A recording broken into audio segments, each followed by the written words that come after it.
that is i-full commitment. Sengiconclude mfethu khona enye insizwa la ngangu-2005 ngenza i-first year e-tertiary yabo. Ngalezo khathi uvuma amamaki ethu ayikhishwa emabhodini, you know.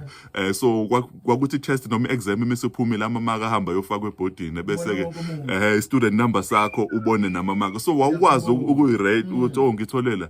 Ngiyakhumbula this one time ingisa mfethu lifa insini. I think lalithole 52, you know.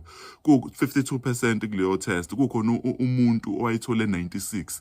So ngizwa leli ngisa hleka nomngani walo ukuthi hey lo muntu othole 96 la kusho ufunda nge-financial aid, yabo lento leyo.